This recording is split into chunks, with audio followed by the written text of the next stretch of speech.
Wanita ini ketakutan didekati tuyul botak peliharaan suaminya.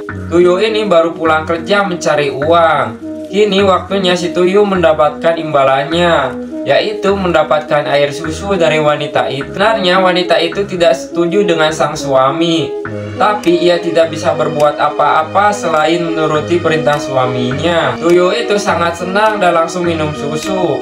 Tapi wanita itu terlihat seperti kesakitan. Semua itu bermula ketika ia datang ke dukun penjual tuyul. Lalu pria itu membeli satu tuyul. Dukun itu mengatakan bahwa tuyul itu sudah menyatu dengan tubuh pria itu. Tuyul pun dibawa pulang dan diperkenalkan pada istrinya. Tuyul botak ini meminta jatah susu pada istri majikannya. Sambil ketawa, si tuyul langsung minum dari sumbernya. Sebelum lanjut, kalian pilih surga apa neraka nih? Yang pilih surga ketik amin di komentar ya guys. Semoga kita semua masuk surga. Yang pilih neraka dislike aja. Awalnya tuyul itu dibawa ke rumah mewah untuk beroperasi, sedangkan istrinya begadang di rumah untuk jaga lilin. Si tuyul pun masuk dari lubang kunci lalu berjalan ke kamar ke tempat berangkas itu disimpan. Pemilik rumah tertidur lelap. Dengan kekuatan si tuyul membuka berangkas itu dengan mudah, lalu membawa semua uangnya. Terus si tuyul pun memberikannya ke majikannya. Malam ini mereka mendapatkan uang banyak. Sampai ketawa-ketawa, si tuyul itu pun meminta jatah susu kepada majikannya.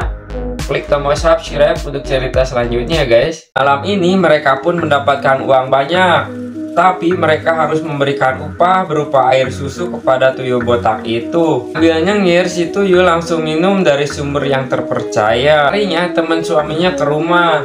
Temannya melihat ada yang aneh dengan istri temannya itu. Dia pun bercerita bahwa selama ini istrinya yang menyusui tuyul peliharaannya. Sontak dia pun marah. Seharusnya menyewa pembantu untuk menyusui tuyul itu. Di dalam kamar, tiba-tiba istrinya pun terjatuh hingga tak sadarkan diri. Dia pun bercerita bahwa selama ini istrinya yang menyusui tuyul peliharaannya. Sontak temannya pun marah. Seharusnya menyewa pembantu untuk menyusui tuyul itu. Di dalam kamar, tiba-tiba istrinya pun terjatuh hingga tak sadarkan diri.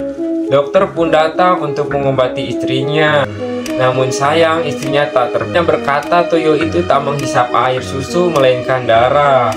Pria itu langsung marah kepada tuyul botak itu dan mengusir keluar dari rumahnya. Pria itu jadi stres dan film pun tamat. Jauhi musyrik kawan, tetap bekerja keras dan jangan lupa subscribe.